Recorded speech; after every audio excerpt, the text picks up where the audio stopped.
in July. Just barely July, but it's still July. Merry Christmas, everybody. Welcome to the Christmas Countdown Show, podcast show extraordinaire. My name is Eric Petersen. I'm one of your lovely co-hosts today and every day. I'm here with my good buddies, Danny Jordan and Chris Sisley. Hello. Coming to you live from California and New York, respectively. We are back, folks. It is our special little Christmas in July check-in. We are seeing what the boys are up to. We got a very fun episode today.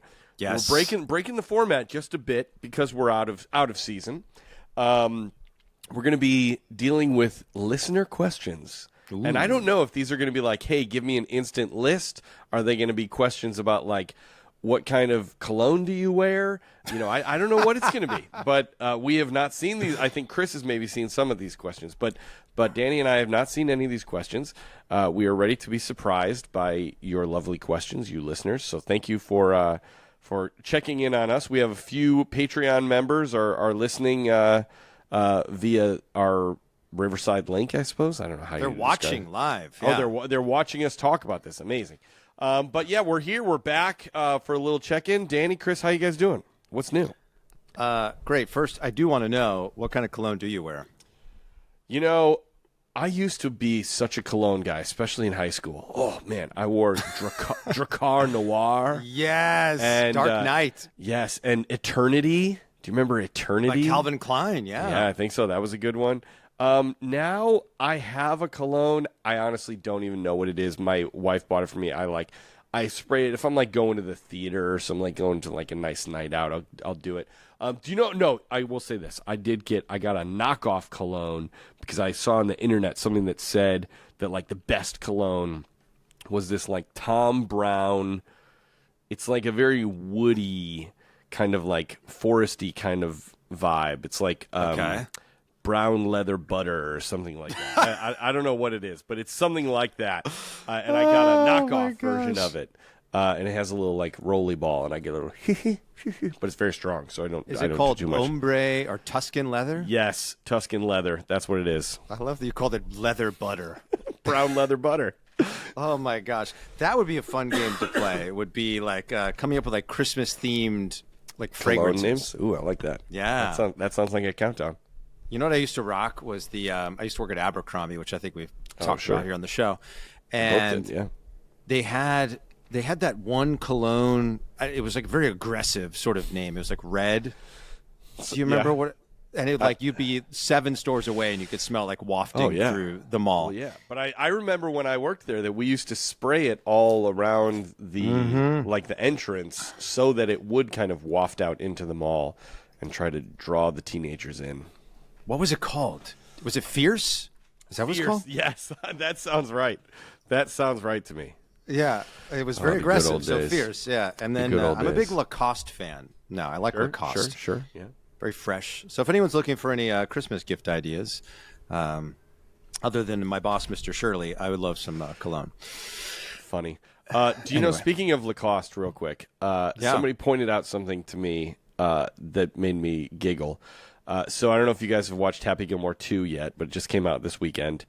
It's so good. Not yet. It's so fun. It like Miles is 10 years old now, and so like we showed him the first one a couple months ago. We were both just so jazzed to watch this together, and it's like a great, silly. It's just like the first movie. It's classic Adam Sandler, you know.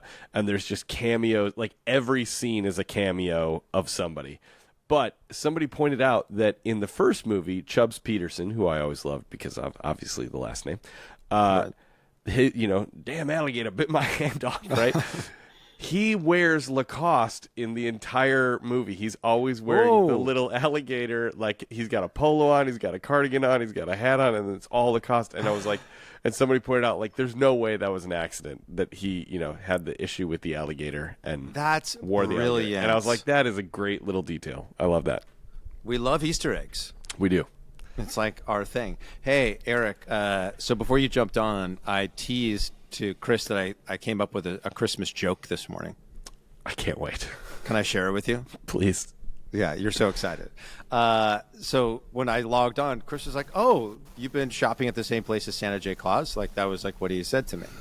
because I look like I'm wearing a Santa Claus shirt here today. And I was like, oh, I thought of a joke. Where does Santa keep his clothes? Okay, let me think. Let me guess. Let me guess here. Gosh. Where does Santa get his clothes? Where does he keep his clothes? Where does he keep his clothes? Okay. Yeah. Where does he keep his clothes, Danny? I don't know. In the closet. Yeah. I mean, okay, fine. That's good. Chris could read that one. Now, Eric, did you really know, or were you doing me like a kindness? I was doing you a solid, Danny, because when a co-host says, "Hey, I want to tell you a joke," you don't try to actually answer it. You allow the joke teller to say the punchline.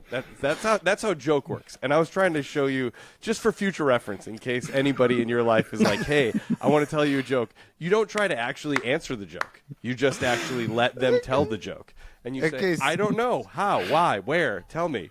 In case anyone named Eric happens to tell you a joke between October and December of this year while you're sitting in front of a microphone. You know what I think the issue is? I think of jokes as riddles. And that's a me thing. And I got to work through that. And they're not. They are not. They are a performance piece for you. They don't involve you.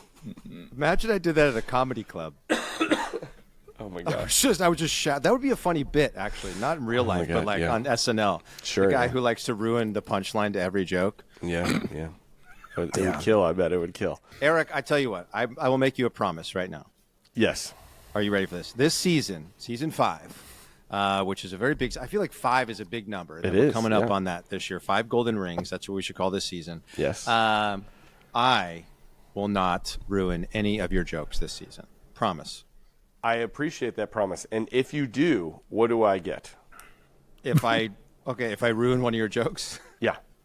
But it can only be if I try to guess the punchline. Yeah. No, okay. If there's a natural organic moment if happens, I sneeze, sure, no. I'm not going to hold you to that. But if I try to tell a joke and you try to solve it as opposed to just listen to it, what's my return on investment here? Okay. I will give you something cool. Okay, that's fair. Now that's very broad because I could give you an ice cream. Sure, that's fair though. I could give you a tank top. Ooh, tank top. I love that was the next thing. I could give you an ice cream or a tank top. Brilliant. I love your mind, Danny. Right now. I love it. It is a wild place, my friend. I have to tell you guys, I am surrounded by boxes. Why? We moved. We just moved like a week ago. And I would even say we're still in the move because we just moved like 20 minutes west. We're trying to get closer to the kids' school, and our lease was up, and so it just made sense. But moving is very hard. There's the packing up is hard. There's the cleaning out of the old house. That's where I'm at right now. We still have our lease at the old house for another like 2-3 days. So I'm like, filling in nail holes and finding all that back closet little drawer that you're like, oh, I forgot about this stuff. What is this stuff? So it's just been constant. And then we have the whole next step, which is the unpacking here at the new place. But I am. It looks very serene right here. I'm just in front of some nice blinds. And, oh, yeah, look at this. If I turn my camera around, you guys would cry. It is mass chaos here. Mass chaos. You just gave me an idea for a countdown this season, Eric. Which is? So you know how we've done, like, if the reindeer went on strike, who would be, like, great replacements for pulling Santa's sleigh?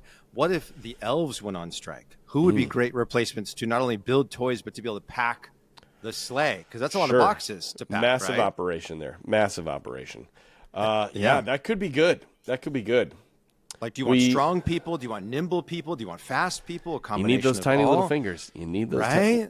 That's a line in something. Isn't that a line in they're tiny little fingers? What is that from? Was it like Does it sound familiar to you guys? Was that movie Snowpiercer where they have a little kid that would like put his hand into the engine every few minutes to like keep the train going? It may have been, but I actually just remembered where I heard it from. It was on Kevin Kneff himself. It was a line. I was like, I've heard this. I've said this before or something. And it was a line I think that I said to Annie Murphy about like why I married her was because she could she had tiny little fingers and she could wrap things. Or so there was some line about her tiny little. No, maybe it was about like kids. I didn't want to have kids because they had creepy little fingers. I can't remember what it is now, but it was definitely in Kevin Kneff himself. You know what we should do, Chris? Let's find it on the internet and insert it right here. Oof. That's a. Why'd you both go oof? Quick. Oof. Gotta find a whole one tiny little line. Oh my god, that sounds terrible. I bet you could find it quickly. Do you know was it season 1 or season 2? It was probably season 1. Okay. That's my guess. So yeah. We just eliminated half the episodes. Yeah. There we go. I don't remember it from the first few episodes of season 1, so it's got to be in the back half maybe. Yeah. It was, I can tell you this. I can probably give you the episode because it was probably the episode where I thought that she was pregnant. See? We and are I was going to narrowing be a it dad, down. which is near the back half of season 1, I think. Okay. I'll find it, Chris. I'm not going to. We're almost there. Not a total oof. Not a pretty total quick oof. That was an oof. I was like, I feel like that's not too hard to find. Well, should we tell the people if they're interested in following us where they can do so? It feels like a good time to do that. We should. So if you're new, I feel like I make this joke at the top of every episode because we usually just ramble for the first 15 minutes. But if you're new here and you've survived this long, thank you for hanging out with us. We promise as we get closer to the holiday season, starting in October, it's pretty much all Christmas all the time. But if you're loving what you're hearing, please make sure you subscribe to the show. You can do so on any podcast platform. And if you're loving what you're hearing, loving the randomness and the silliness and all the things, please make sure you rate and review wherever you are listening. We love to read those reviews on the show. And if you're not following us on social media, you can do so at Christmas Countdown Show on Instagram, TikTok, Threads, and you can watch full episodes. If you want to see these silly laughing faces, you can go to youtube.com/countdown network and you can watch all our episodes. You can watch Disney Countdown, Theater Countdown, all the things, all the time. Get it in your life. Mm-hmm. YouTube. That was just a shout out. That was literally a shout out to YouTube. Wait, did we talk about this recently? Random things that kids are shouting out these days. They do this though. I can't remember. Yes, I can't remember if we talked about it, but Sophie did this. We were at Disney once, and there's some call. Was it Numbers? I don't think it was Numbers. Okay. I can't remember what it was, but there were kids just somebody would say something, and then there would be a response from a random different group of teenagers. Yeah, it was 6-7 was one that was going around.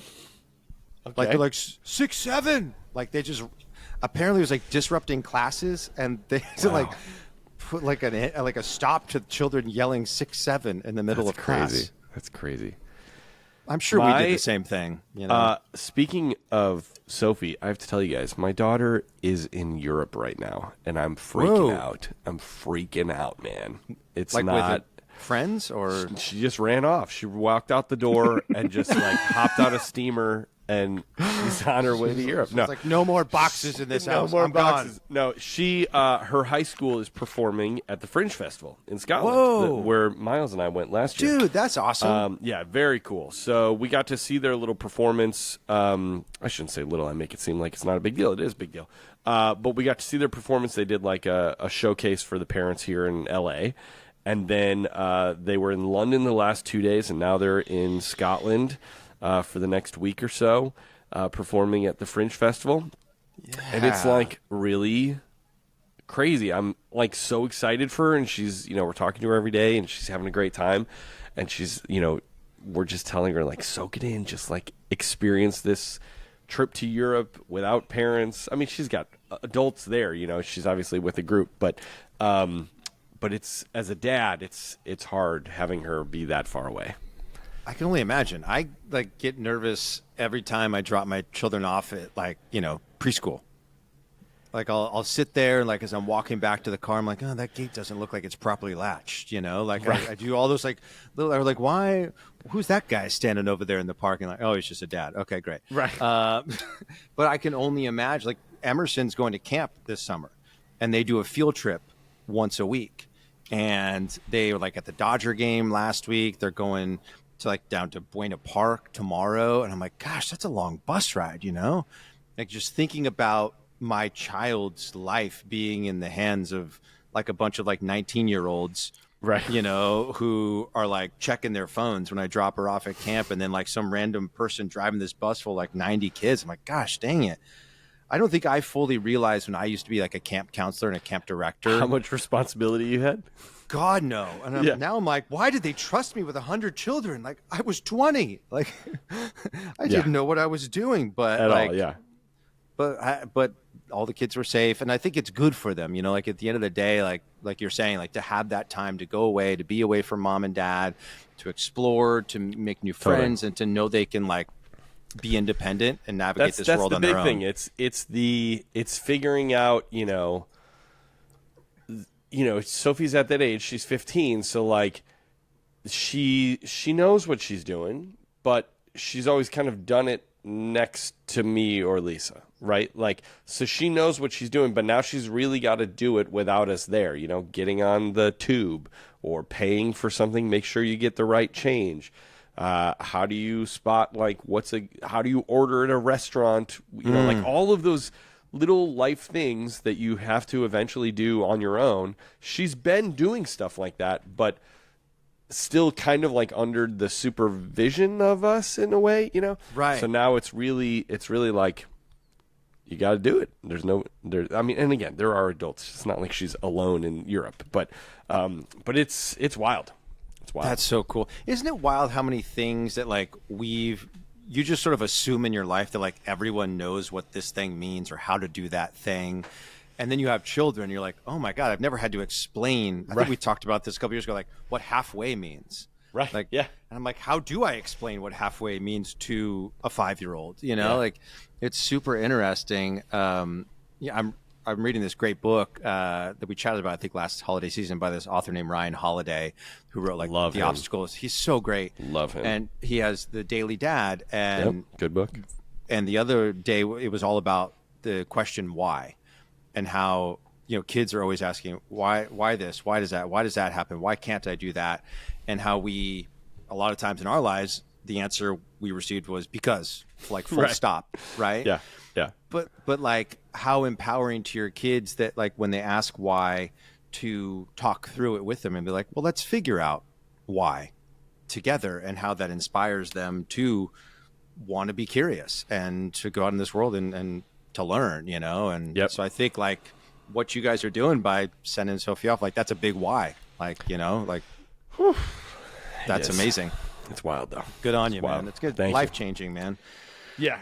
And it is, I will say also, the fact that she's in Scotland and I was just there, like I think if I had sent her to a city that I like didn't know or I had never been to, like there would the fear would be even worse, But having just been there this last year and knowing like what the vibe of that festival is, and like it feels safe and it feels good and there's people everywhere and it's a really good vibe. So, but yeah, that's awesome. Well, good on prayers Sophie. that she gets back safely and has a wonderful time. So, she's not at the theater that you guys were at, is she? No, when you did your theater. show. Okay. Different theater. That would have been wild. There's like 3,000 shows that happen at the Fringe Festival. So there I think there's something like 400 venues like in the city of Edinburgh. Gosh. I mean, it's wild. There's probably about 20 like theater proper spaces, that are like, this is a theater that has seats and lights and everything like that. And then there's tons of shows that are done in like hotel lobbies and hotel basements. And there's people that do shows in a phone booth, and there's people that do shows in a bar. There's people that do shows in a taxi cab. Like, it is art everywhere. It's so cool. That's so incredible. Yeah, it's really amazing. I feel like if you're a theater fan, you got to check it out at some point in your life. Got to go to the Fringe Festival. Life list for sure. Yes. All right.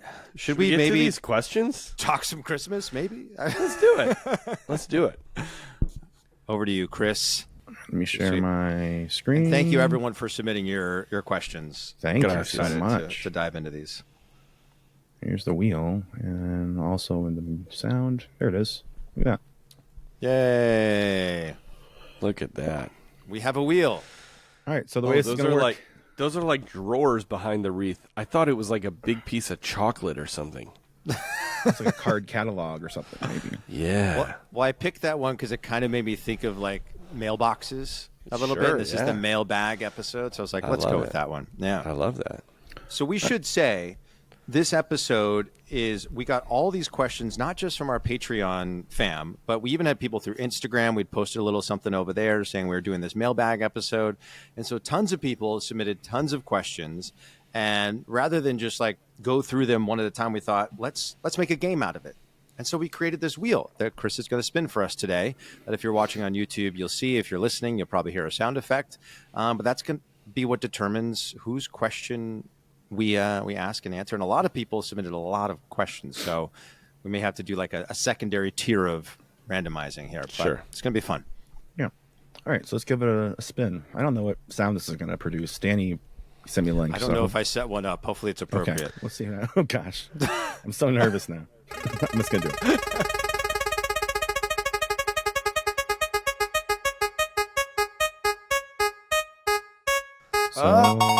Ooh. Ileana, excuse me. All right. Ileana's question is, if you could magic yourself into any holiday movies, which would you want it to be?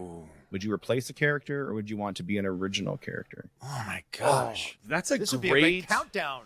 Yes, it would. That is a great question, because it started as a somewhat classic, like if you could be in any, or like what's your favorite Christmas movie. I love you could replace a character, or you could just sort of be a part of the fun. I like this question a lot, because that would really imagine when you went into the movie, everyone who watched it henceforth, they were watching a new version of it. Right. So like if someone had watched it 20 times, like Home Alone, all of a sudden there's like an extra cousin. Yeah. You're like, where'd that guy come from? Yeah. That would be hysterical. I think for me, if I could replace, I would love to replace as an actor, Jimmy Stewart in It's a Wonderful Life. I just think that it's such a great film, and the acting performance is so great that I would love to like take a shot at that. And then if I could join a movie and just be like a part of it, it might be Santa Claus the movie, because I always loved that North Pole, and like just getting to hang out up there with the elves. It just felt so warm and cozy and also fun. So that would be my answer. That's great. As you can imagine, I'm pretty torn with who I would want to replace. Sure. I think it's in between two for me. I would guess that. Jimmy Stewart, obviously, in It's a Wonderful Life. No, no, I think it would be between Kevin McAllister and Clark Griswold. Yeah. Like both would be so fun in their own right. Like I feel so much like Clark Griswold every single holiday season when I'm standing here in my garage and like starting to pull down the boxes, and I'm like, man, why is this thing not lighting up? Why is that thing not working? But also like I didn't realize like how much I was like Clark Griswold until I had children. And then like, that scene where he's like, honey, like when do I do these things? She's like, birthdays, anniversaries, And I'm like, oh yeah, I do like things to like work out really well all the time. And so like, I think that old fashioned Christmas I would want to have, but then also just the fun of Kevin having the house to yourself, setting the booby traps, protecting your house would be cool. So I think it'd be one of those two for sure, but I'll go Clark Griswold. For sure. And, he lives in Chicago, so he's not that far from Kevin, so I could just go visit him. That's right. And then I would say, like, if I could just be in a Christmas movie, I feel like I would go with live action Grinch.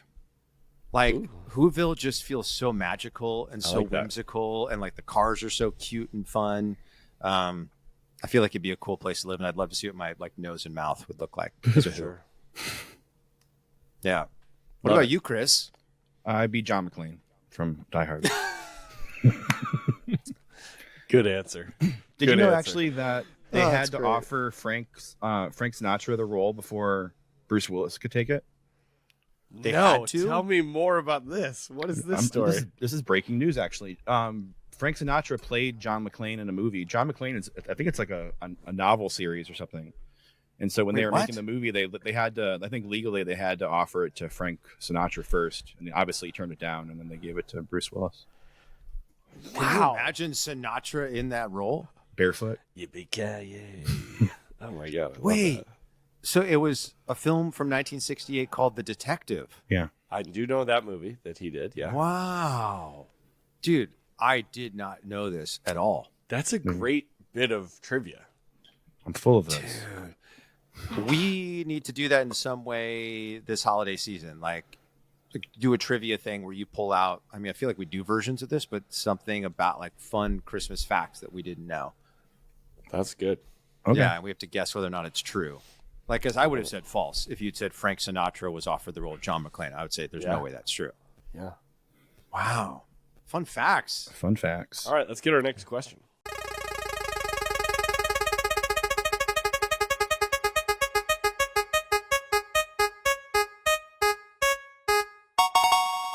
William. Will I am. Well, I am going to read his answer or his question. The crowd is thrilled for William. Will I am. Will I am from the Black Eyed Peas sent in a question. Big which is fan. exciting. Him and Snooki, big fans. Snooki? You mean Fergie? No, Snooki. Snooki. I was just like throwing. Oh, Don't you remember Snooki from Black Eyed Peas? Random celebrities who like our podcast for 500, Yes. Alex. Yes.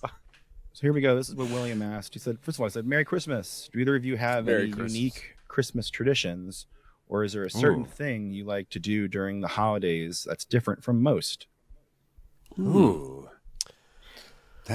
Okay, unique Well- tradition. I mean, we've talked a lot about, like in previous seasons, I think it was season 3, we went through like our favorite traditions. Yeah. It was like season 2 or 3. I mean, I love the ornaments, but I feel like that's not obscure. Right. In any way. I feel like I'm starting, I don't know, a new tradition this year by growing pumpkins, which feels kind of obscure, which, by the way, I did plant more and they're starting to grow. Oh my God. I would say, I feel like eating lasagna for Christmas dinner feels a little bit like it flies in the face of tradition. So I'm going to go my wife's lasagna, which is delicious, and I'm so glad we do it, but it's not your typical turkey, ham sort of stitch. Right. Man, I mean, I definitely have favorite traditions. I don't know why this is not a tradition, but what keeps coming to my brain as I'm thinking this is eating just handfuls of cinnamon Red Hots, just the Imperials, which was another thing as I was moving that I found a bag of them and I ate a handful. I mean, like I was so many. That's like the cinnamon challenge. Have you seen that? It is. I would do so well with that because I love them. I'll say, though, this isn't necessarily something that's different from other people, but one of my favorite traditions that I just make sure I do every year is I have this little bell that's covered in like felt that plays Silent Night in a really like music box kind of way. And I love every year, once all the decorations are up and the kids have all gone to bed, to like stand and look at my house all filled with Christmas decorations and lights and listen to that bell and like just sit there and have a moment of peace every year. I love to do that. That's my answer. And that was from your childhood home, right? Yeah. It was my mom had it, and I don't know where she got it, but it feels very 80s, the actual bell. So I love that. That's so great. I guess getting our ornaments for Hanukkah is probably a little non-traditional as well, I would guess. Sure. But I feel like that's just so much more common these days as you have like mixed families out there who are celebrating different things. But yeah, that's one of my favorite traditions as well. It's just, getting together as a family and then getting our ornaments on that first night of Hanukkah. Yeah. It feels like the true kickstart to the season for me. Very cool. All right, so let's pop on to the next one. And I think Will is here, by the way. The He is person who here. asked that question, I think William is here in the Hello, chat. William. Thank you for that question, William. All right, let's give it a pump. It is a very enjoyable sound. Isn't it?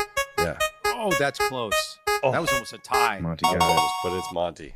All right, Monty's got 2 questions, so we'll get to one.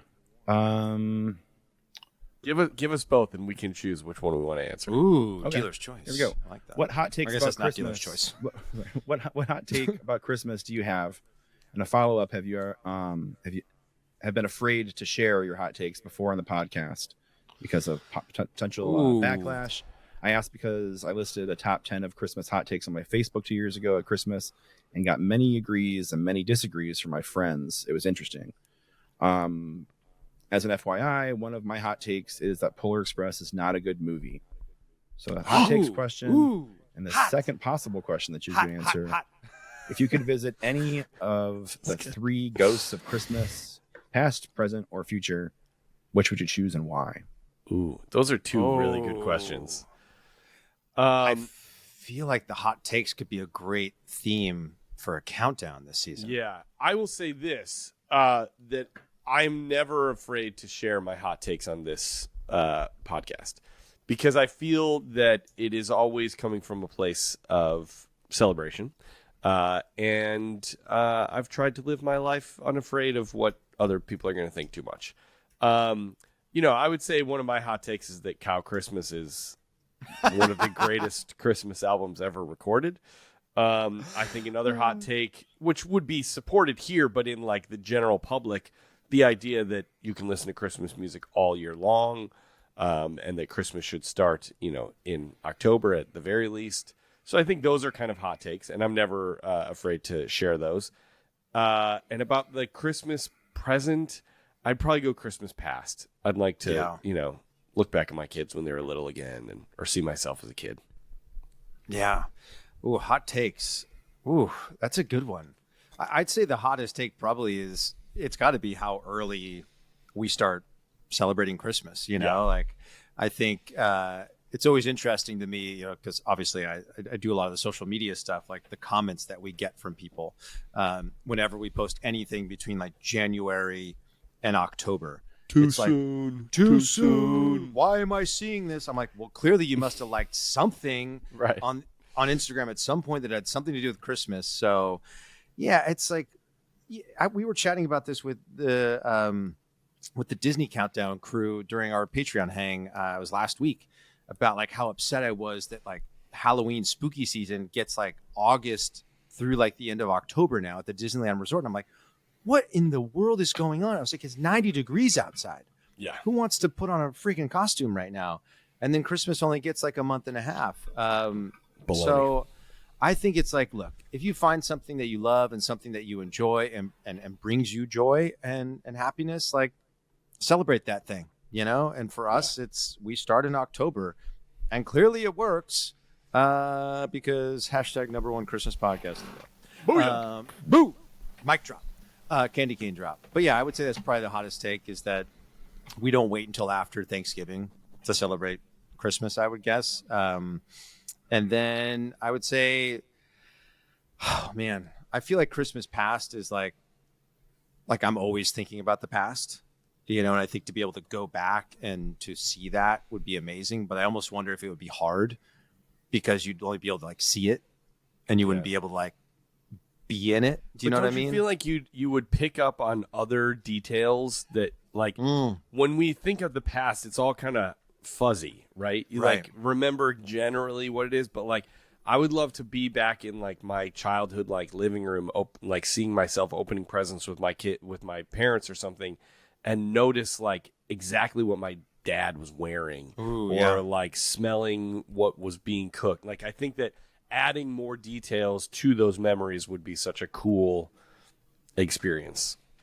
But do you worry that like maybe you would notice bad things that you didn't notice when you were a kid? Sure. And then it might like shade the way you look back on your Christmas past. Sure. Yeah. Once you've like seen those details. That's the risk. That's the risk we take. I think I would go. As time travelers, we accept this risk. And yeah, I think I would go Christmas past too. And also my real hot take is Frosty is a bad movie. That's my real hot take. You're welcome. Okay. Fair. Okay. Yeah.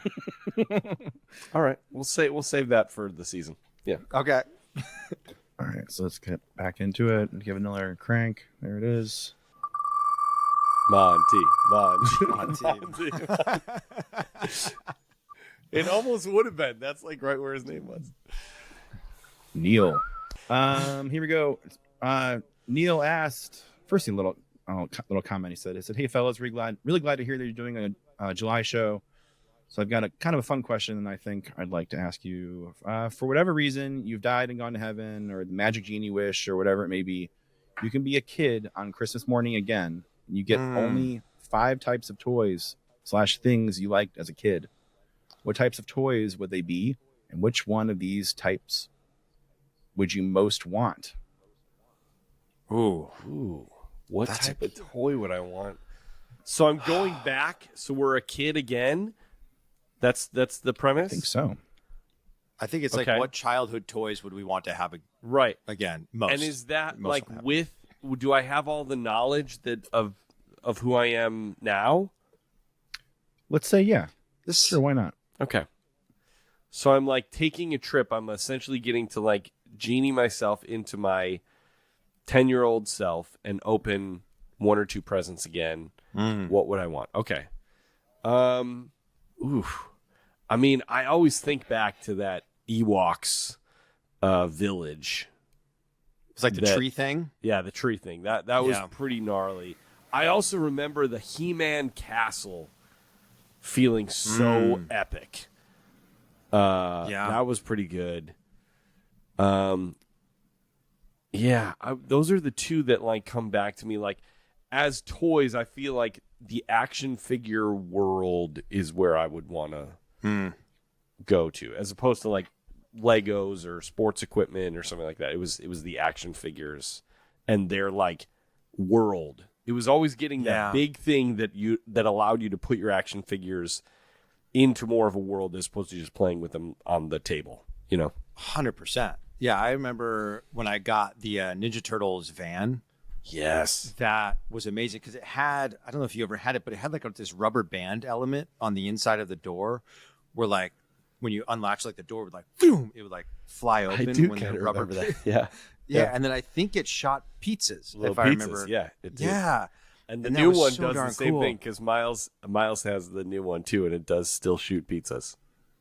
It was like you were saying, it was like rather than me imagining them riding around town, putting them on like some other like car that's definitely not the Ninja Turtles car. It was like being able to like be immersed further in that world was just incredible. Yeah. And I'll always hold on to when I got Sega for Christmas. Like I remember it being like exciting and then disappointing and then really, really exciting because I got Sega from Santa, but I didn't get any games and there was no game. Like it wasn't one of those bundles. Right. Yeah. So like I got Sega, but all I could do was just look at it and I couldn't play the games on Christmas Day. And then my dad called Blockbuster Video and found out that they were open. And so we drove to Blockbuster Video and rented a couple games and then like went back and played like Sonic and probably like RBI Baseball or something like that. But getting that like first video game system when you were like really old enough to enjoy video games and get immersed in those stories, it was the best. I'll never forget getting Sega. That's pretty good. Yeah. Good question. Yeah, great question. We got next. That was Neil, That was right? Neil. Thank you, Neil. Neil Patrick Harris, actually. Big fan. Or I thought it was Neil Young, but I was wrong, I guess. Old man, take a look. What toy would you want to be if you were a child again? Sir. I love that song. Here we go. Let's give it another spin. Both versions, by the way. I love both versions. Yeah. Ooh, that's a showdown between A and B. Beth takes it. Allie or Beth? Beth. Ooh, Beth. What do we got Hello, from Beth? Merry Christmas. Hello, Where Beth. are you, Beth? Let's see if I can. Maybe it's short for Bethlehem. Maybe. Did you know that before Peter Pan, Wendy was a known nickname for Gwendolyn? And Wendy didn't exist before Peter Pan. Really? I'm just full of them today. It's crazy. Wait a second. Wendy is a short for Gwendolyn? Yeah. I never knew that. I don't think I ever thought about it. So you hit me with a double trivia Sure there. did. Wow. Dang, that's awesome. Chris is bringing it today. And I love the name Gwendolyn. Yeah, it's a fun one. It's a great name. Now, what's interesting is why would you choose Wendy over Gwen? I don't know. Maybe. Or Gwendy? Gwendy. I don't know. Gwendy's pretty good. Glendy is pretty good. Yeah, taking countdown idea. Okay. What is Mrs. Claus's first name? I thought we've done that. Have we not done that? Her real first name, if we had to guess. I don't think we've done that. Maybe it was tossed out at some point. Taking the middle of the name is interesting. Like Chris could become like. I got some good ones. Here, Stop is in mine. Kiri. There's a. Stop. Yeah. Topher, like Topher Grace. Yeah. Ooh, I like that. He is a Christopher, Yeah. and he goes by Topher. Yeah. What would be yours, Eric? Just Rick? Rick. What's up, Rick? What's up? I kind of want to start calling you Rick on the show. Oh my god, Rick to me is the most clearly 1980s slightly drunk uncle or neighbor, right? He's got a blonde mustache. He wears glasses. Gosh. Like you say the word Rick, and you know what Rick looks like. Yes. The only thing I can think of when I think of Rick is, do you remember Punk'd when Dax Shepard was on with Jessica Simpson and Nick Lachey? Vaguely, yeah. And he showed up in that motorhome and parked it in their driveway as he was pretending to be Jessica's cousin. He kept calling Nick Rick. He's like, "You gonna give me that check, Rick?" Memories. Here's Beth's question. She had a nice little. All right. Sorry, Beth. She said, if you could design the ideal weekend Christmas in July family experience, what would it look like? Ooh. I love that. I would say, so we're talking about it's in July. Mm-hmm. Here's what my family loves to do if and when we celebrate Christmas in July. You definitely, movie marathon is a big part of it, right? So it's going to be a full day of, or multiple days of watching some Hallmark movies, watching some classic Christmas movies, maybe some TV specials.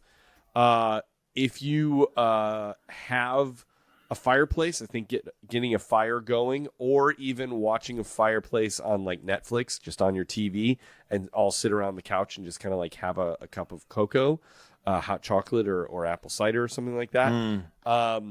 And then one of the things that my kids love to do is they love to put on their socks and pretend that they're ice skating in on the wood floors. So we play Christmas music, and then they pretend to be ice skating like they're the kids in Charlie Brown. That's what we do for our Christmas in July. That sounds delightful. I would go to this place that I recently just found on Instagram, and I think I may have shared it with you fellas, and we actually are in email contact with these people, so fingers crossed we can do something with them this season, is the Inn at Christmas Place, which is in Pigeon Forge, Tennessee. Did you guys get a chance to check this place out? For sure. No. For sure I did. Dude, it's right down the road from Dollywood. So you've got Amazing.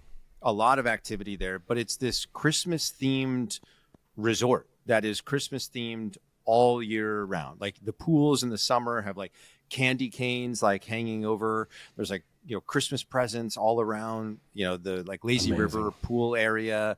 It's just decked out with lights and all the things. So it's you get two for the price of one, right? You get the coziness of the wood grain and the golden lights inside the venue, but you also get the summer fun of splashing around and enjoying a little summer trip with your fam in a cool place. I don't know if you've looked at Pigeon Forge, but it looks so idyllic. I've seen pictures. It's amazing. And I want to go, and I'm really hopeful. Fingers crossed we could do something with them this season. Yeah, Pigeon Forge is great. Ooh, Lauren was just there last month. Lauren's in the chat. Was it incredible? They handed out snow cones upon arrival. That's awesome. That's what I want. I mean, I'm in. Snow cones and pools and Christmas decor. Oh my, I'm in. All right. Anyway, great question. Let's pop it back up here. Screen. All right. Let's give it another go.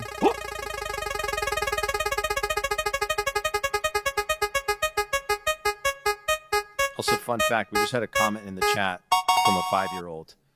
It's the child of one of our Patreon fam, and his name is Nolan. So what's up, Nolan? What up, Nolan? Nolan commented with just a Christmas tree emoji. Nice. Merry Love Christmas, that. Nolan. Merry Christmas, Nolan. So next up is Jeremy. Jeremy is spoken. We both went to the same What other song are you going to sing? That's what we need. We need a whole podcast just about names. You just give us a name, and then Danny and I will. It's an hour long of us just commenting on people's names. Oh, it's like that guy. Have you seen him on Instagram? He's like, here's 15 nicknames for your friend named Ryan. Yes, that guy's great. Yeah, that guy's great. That's awesome. All right, here's Jeremy's question. He said, "Hey guys, my question for each of you is: if you could choose, my question for each of you is, if you could choose one Christmas movie for either a reboot or have the next movie in the sequence made, for example, the seventh Home Alone or Home Alone 3 for us purists, which movie would you choose?" Yes. Ooh, reboot or sequel of a Christmas movie. Ooh, I mean, listen, I know that Will Ferrell is like against doing an Elf 2, but I would love to see an Elf 2 where whether it's like, you know, they're now up at the North Pole and Jovi and Buddy's child, who is human, is like sort of like doesn't think he's an elf, but he's like, I want to go to the human world. Like I don't belong here in the North Pole. You know, like he's sort of like an angsty teen or something. And then they send him down to New York City and he sees like how frustrating the real world is. And then he, you know, he's like, no, home is great up in the North Pole. So I think a sequel to Elf would be great. Yeah, that'd be mine is Elf 2. Now, do you think in the framework of the story, they are living at the North Pole or are they living down in New York? Because remember, they started the publishing company at the end of Elf 1. What do you mean they started? Wait. What am I not remembering here? Remember, they go up to the North Pole. But I thought they just went to visit Papa. Because remember, they had like his Hobbs dad and Son or something? starts his own. Yeah, Hobbs and Son, and that's their first book that they release is Buddy's story. Oh my gosh, you're right. You're right. Well, we can flip that whole thing. Let's flip it on its head. Yeah. The angsty teenager wants to go to the North Pole, and then it's a whole thing about great, right? And then it's a human in the North Pole. Yeah, I buy that. See, that's fun. Yeah, it's like, no, Dad. I think I always I literally, because you're saying it and you're totally right. In my mind, Elf finishes with them sitting all around the North Pole, and I was like, and that's where it finished. But you're right, they were just visiting Papa. Yeah, but I love that idea of Buddy growing up in the North Pole, and he wants to go meet humans, and now it's the opposite, right? Like he's like, this is part of my DNA. I need to go explore the North Pole and meet Santa and all that. That would be fun. Meet the narwhal, you know. Let's call John right now. Fabs. Fabro. Fabby. We should get him on the show. That'd be fun. All right, mine. I mean, he called it out. You know, Jeremy was spoken and said, "Thank you." I've been thinking for the last 3 minutes how to work that in. I think like a true Home Alone 3 that's actually the McAllister family, and maybe Kevin is now the dad, and his kid gets left behind. You know, or maybe and he finds maybe like his dad's battle plan, like Dusty somewhere in the attic, or maybe they're going back to visit Grandma and Grandpa, and he's like, "What is this?" And then he gets left behind in Grandma and Grandpa's house. Sure. So he's unfamiliar, but he's in that house again. So it's like, and it's new burglars trying to break in because apparently everyone just wants to break into the Silver Tuna, you know. But I would love that we get this whole setup, but then instead of all of the battle plans, you think that it's going to be a whole nother movie like that. It's just somebody presses like an ADT, like boop boop boop boop. Okay, all set, and then the movie credits go. Right, they get on the Alexa device and they're like, "Yeah, hey, Tevin." I guess I'm naming him Tevin. Just hang out. We got security's on the way. Yeah, security's on the way. And he's like, okay, thanks. And we ordered you a pizza. And it's already been paid for. Oh, I love that. And we actually tipped them. Anyway. Amazing. Yeah. But I would say a Home Alone 3, I would love to see. That's good. Yeah, I think of all the ones that I think of, that one's at the top of the list for sure. Which cameo from the first or second movie, who would you want to, and even if they're no longer alive, like who would you want to swing through? Part of me wants Old Man Marley to somehow be just back. be really old. Really old man, decrepitly old man Marley, and he's, I don't know, he's like on his scooter, but he's still got his shovel and he's still knocking people with it. That's great. Or the dude at the pharmacy is still, Billy is still working there. Sure, yeah. Chasing down shoplifters or something like that. Might be kind of fun. All right, here's the next one.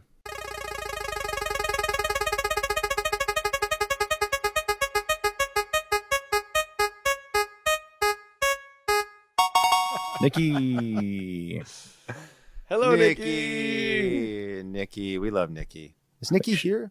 I feel like Nikki's usually here for these things. Am I crazy? I don't see her name in the chat. But hi, Nikki. All right. Hello. Here's Nikki's question. She goes, hi to the fellow podcasters. Here's a silly one. If you could have a superpower related to Christmas, what would yours be? Oof. I mean, I got a few. I feel like the superpower would be, for me, the ability to like, and when did they do this? Was this in the Christmas Chronicles 2? No, not in Christmas. No, in the Santa Claus 2. I think it's 2. Remember when Santa goes to her like school, like it's like all the teachers. Oh, they're having like a work event, and he's able to just sort of like snap his fingers, and each person gets that toy that they always wanted. You know, just really like fills their heart. That would be the superpower I would want. The ability to like snap my fingers and have somebody find the present. They wouldn't even have to know that it came from me, but just that like every person I could look at, I could make them get the one toy that really like answered healed something in their heart. Oh, that's great. I love, where do I go from there? I don't know, like heal something in their heart. Like, I want to be able to throw snowballs really hard. I want hot cocoa to come out of my fingers. Yeah. I mean, I was thinking about like if you could just make a hot chocolate cart appear Pretty good. like out of thin air and like give her, like hot chocolate makes everybody happy and hopefully heals something broken in their heart. That's right. You know, maybe I'd go with that. I don't know. I think the ability that Buddy has to make snowballs as fast as he does and just nail people at like 100 yards away would be a pretty epic skill to bust out at like a massive town-wide snowball fight. And if there is no such thing as town-wide snowball fights, I want to create that. Do you think that Buddy threw those kind of snowballs at the elves up in the North Pole? Like, think of the damage that those snowballs would do to a tiny little elf. I mean, it like took out a teenager running full speed. Right? Like, what if he threw those? It'd be like that Peyton Manning sketch where he throws the dodgeballs at the little kids, you know? Yes, I remember that was on SNL, right? Yeah, yeah. That was hysterical. That's a good question. Maybe that was the way he found to like fight back when they were bullying him. I guess so. Up in the North Pole. Yeah, that would be pretty cool. And obviously world peace. Obviously. Here we go. Next one. Back up here. There it is.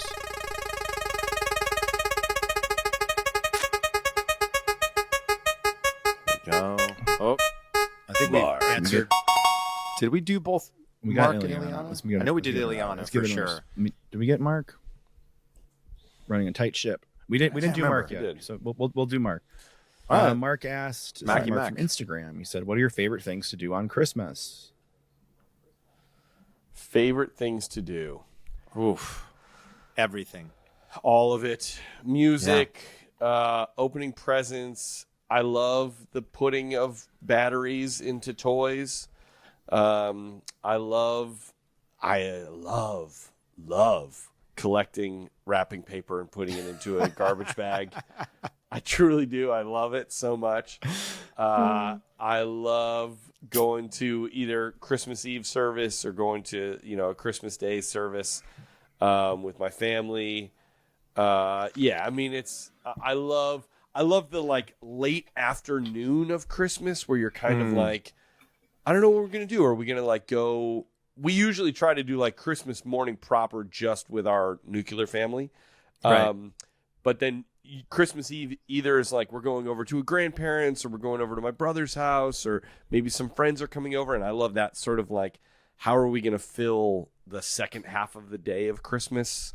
It's all of it. And I would say see the last 4 years of the podcast for, for more answers. Yeah, I feel like that must have been a season 1 countdown of like our top 10 favorite parts about Christmas. If it wasn't, and we haven't done such an obvious countdown, then we definitely need to do that. But it's hard to pick just one. I mean, we did that. You did that like pop-up countdown for me last season where it was like blind rankings, 10 Christmas things. I love it all. It is the energy. It's the essence of joy. It's the essence of peace. It's the essence of community and togetherness and love and giving. I think it's the energy of the season. We've talked about this so much. It's just like, I feel like people, and Eric, you did the monologue season 1 from the Honeymooners about like people just, they say hello to each other, on the streets. Yeah. People are just nicer. And I think, more niceness or nicety or whatever is what we could all use all the time. So I'm going to go the energy, the vibe. There you go. Good question, Mark. Thank you. Next. Yeah. We can do a couple more. Get through a couple more. Yeah. Sure. Let's give it a whirl.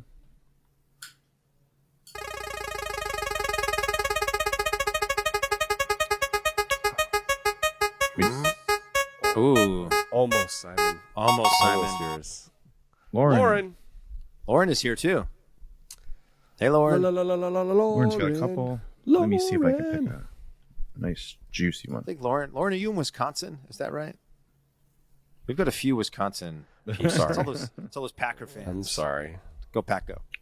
Danny, you're starting a North Pole boy band. What's the band's name and the debut single? Oh my gosh. Oh man, there's a lot of pressure riding on this question. It's got to be punny, right? Yeah. It's got to be like a play on like Backstreet Boys, or like what's the temperature of freezing? Like 32 degrees. Like 30. I think you 98? gotta go 32 degrees. I mean, that's perfect. Yeah. So it's a play on 98 degrees, but it's 32 degrees, which is freezing. It would be like Chill Girl or something like that. That would be like their first single. You Unfreeze My Heart or something like that. Frozen Heart. Yeah. Yeah, that's pretty good. Oh my gosh. But what's like a funny 98 degrees song that we could make it like Una Noche? Like that maybe that's not their best. Are you really asking Chris and I to name 98 and then degrees say songs? one like Una Noche, which I've certainly never heard of before. Give me just one night. Never. Una Noche. I don't think I could name a single 98 degrees song. No, that is incorrect. You could name one of their Christmas songs. Jingle Bells? Well, yeah, but not like Silent Night. They did do Silent Night. No, but I'm saying an original 98 degree song. What was their number one song? I think it was probably I Do. Remember, Yeah. I do cherish you.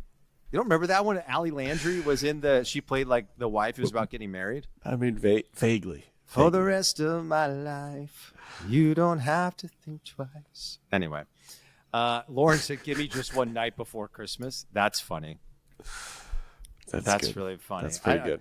Something about chill, right? I like the 32 degrees though. It's got to be 32 I feel degrees. like we can make some merch of this. That's like looks like we put some elves or like Santa in like whatever classic pose is the same like album cover as their like 98 degrees thing. Yes. But we just do 32 degrees. We should do this. No, it's going to be the album cover because their first album, or it's their second, it was called 98 Degrees and Rising. So we'll do 32 degrees and dropping. And dropping.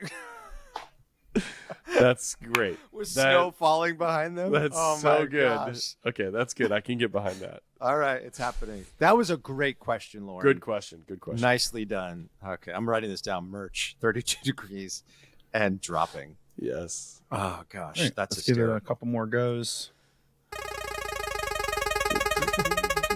The North Pole Boy Band. And Aaron. Aaron is here. I think Aaron is up in Canada, right?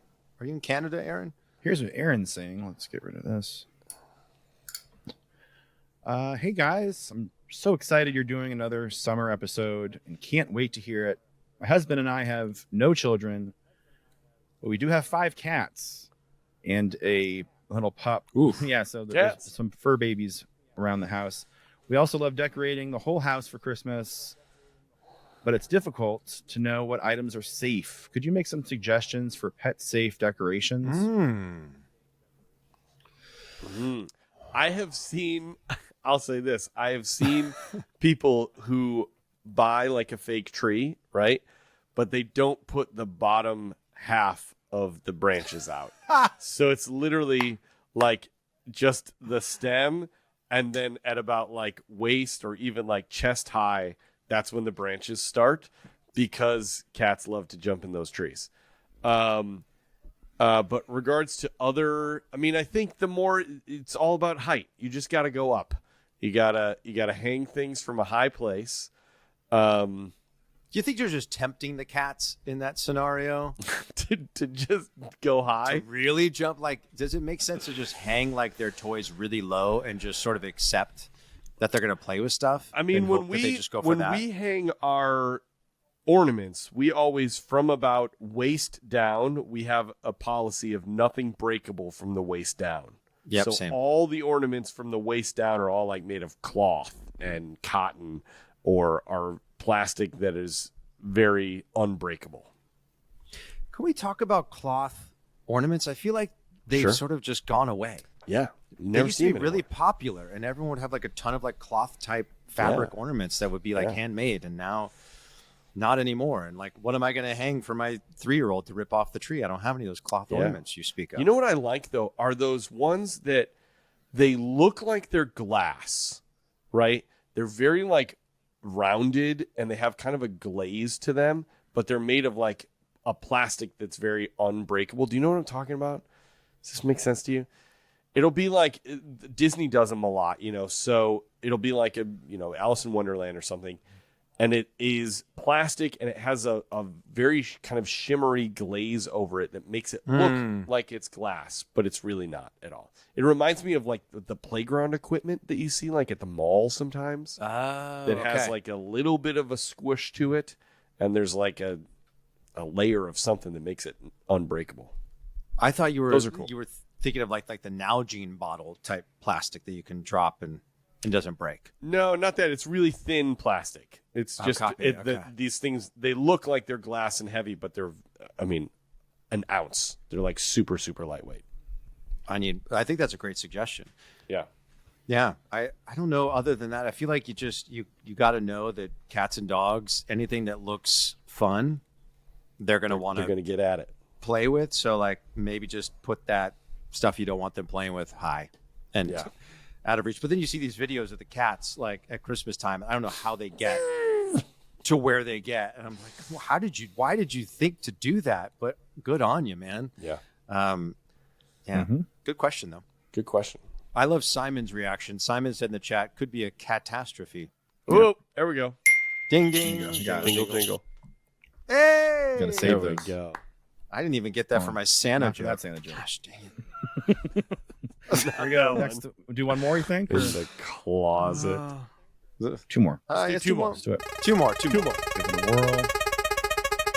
We're not at our typical hour and a half yet. Let's keep going. We got 5 minutes. Simon. Simon! There we Simon! Out in Ireland. Shout out to Simon, coming to us all the way from the Emerald Isle. Simon. He said, good evening. This is what he said before the questions. Good evening to the merriest bunch of people I know. Simon here from the great Isle of Ireland. Parentheses, no Irish impressions, please. Didn't get it out in time, sorry. I retract my previous statement. He says, You can't stop it. Simon. Let's see what he has. He's got a few questions. He said, please don't Not do this the time, Irish. guys. Please don't. Please. Spare us all. Oh, Danny boy. Let's do this one. We talked a little bit about Die Hard earlier. What movie brings you Christmas memories but is not a Christmas movie at all? Ooh. Brings you Christmas memories but is not a Christmas movie. So would that be a movie that came out around Christmas but wasn't made to be a holiday movie, like some big Disney movie or superhero movie or something like that? That's a great question. I would say, like, for some reason, Harry Potter, makes you think of the holidays a bit, just because they sort of lean into that in the film version, at least. I feel like it's not like a huge part of, like, they cover it in the books, but they don't like emphasize it as like, this is a very important part of the story. I would agree. But the music that they play is so whimsical, during those scenes, and the candles all hanging from the ceiling and the trees and stuff. I might also say Lion, the Lion, the Witch, and the Wardrobe. Ooh. There's something about the winteriness of that movie, with the Ice Queen and finding Tumnus in the, by the lamppost in the snow. That feels kind of Christmassy to me, without being a Christmas movie. That'd be my answer. Question for you. Yes. Did you ever, at any point in your life, stumble or happen upon a wardrobe and open the door hoping that you could step through the back? Without question. Yeah, me too. Many times. I might have done it. I would say I test most wardrobes by putting my hand to the back, just in case.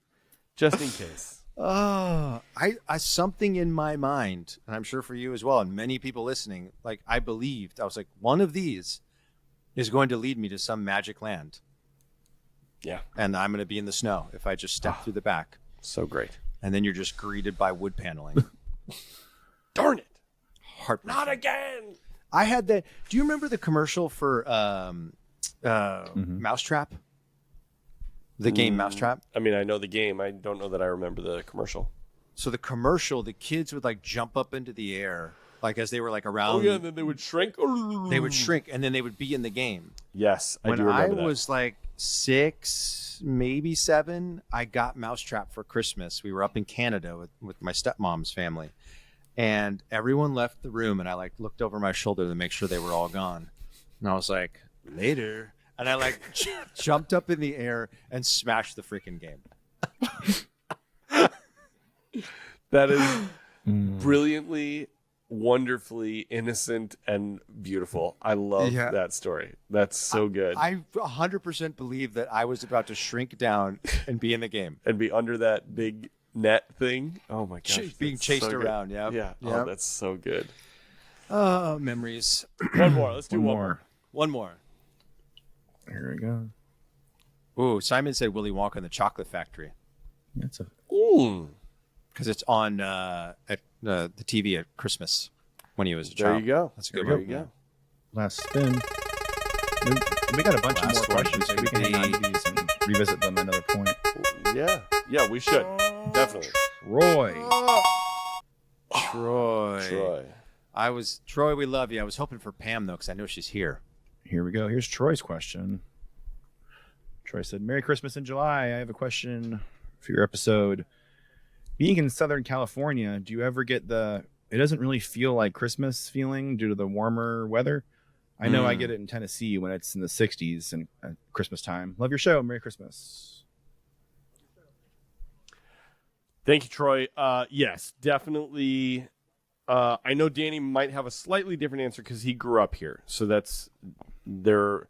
I think that you always feel the nostalgia for the way that it was when you were a kid, Right. So for me, growing up in the Midwest where Christmas really was about snow, I mean, it was cold and snowy. I definitely miss that aspect of the Christmas season every year. There's just something about the chill and the bite in the air that is then contrasted by the warm home that you go into that always felt so perfect for Christmas. So yeah, I would say I definitely do miss the snow and the wintry feeling here in Southern California. Yeah, I think you nailed it for me, Eric. I mean, this is all I've known. Except for, when I was living in New York for a couple of years, but I still came home for Christmas. So like I was still in the warmth or relative warmth. But I will say when we went up to Big Bear Thanksgiving weekend last year, I was really hoping to get that cold vibe at the holidays, and it was warm. It was. We were like sweating in like hoodies. That was it. Yeah. Yeah, like we went out to play golf, behind the cabin we were at, and I think I went out in a long sleeve shirt. And I had it like rolled up by the time we were done because it was so toasty out. So maybe if I have like at some point that like true winter Christmas and get that feeling like on the actual day, maybe I'll become nostalgic for it at some point. But for Christmas and warmth is what I know. Can we do Pam's question real quick since Pam is here? Let's do it. Let's just do Pam. Pam. Your question was and still is, what has been the most memorable gift you have received during your lifetime? What was the most memorable experience during the holiday seasons? And do you have a favorite holiday treat and recipe? So you can answer any of those or all those in any way you want to. Oh, man. Most memorable gift. Man, I don't know. I shared the Sega earlier. That was memorable for sure. I have a most memorable moment or memory. I'll do that one. Okay. And it's a picture that I think I've shared on Instagram. It was when we were living in New York while I was doing School of Rock, and we were in this funny, weird little, oddly organized apartment that had a staircase in the middle of the family room, and it was weird. But there's a picture of a night around Christmas, and Sophie is like standing on my feet, and I'm in like my classic Christmas robe, and she's in her Christmas robe, and we're like dancing to Christmas music, and the Christmas lights are on, and Miles and my wife are sitting on the couch kind of listening to music and snuggling together. And it was in the evening. It wasn't on Christmas proper, but it was in that season.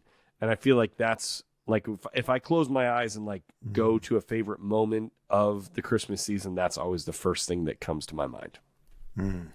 I love that. Yeah, I think mine has to do with, my kids as well, and specifically like Emerson's first Christmas.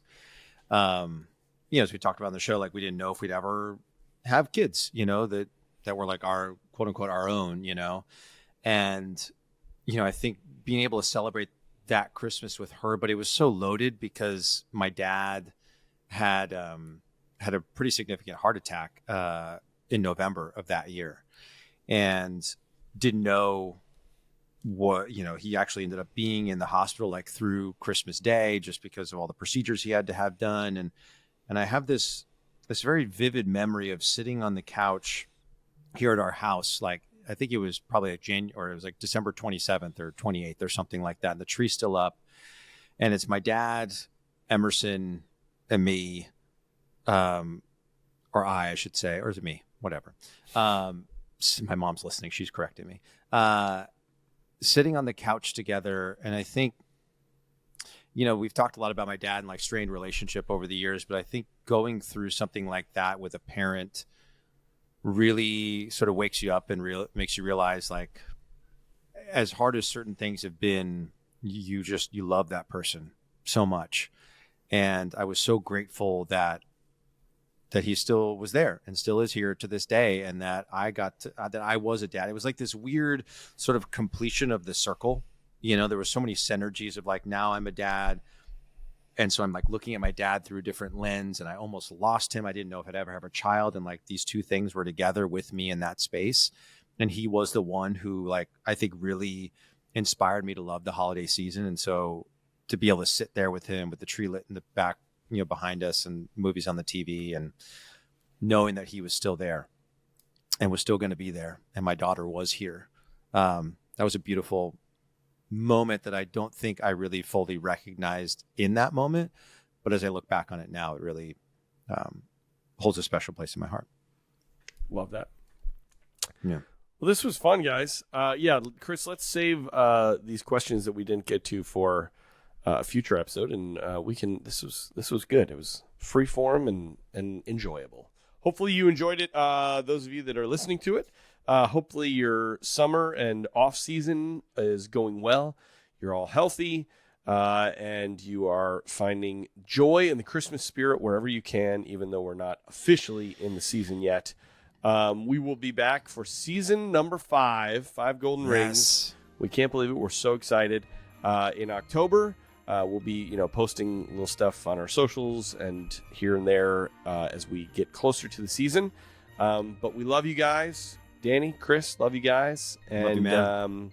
I suppose we'll close it off here the way that we always do by saying a very heartfelt Merry Christmas. And happy holidays. We will see you in October. Bye, everybody. Bye, everybody. See you guys. Yay. Yay. We did it.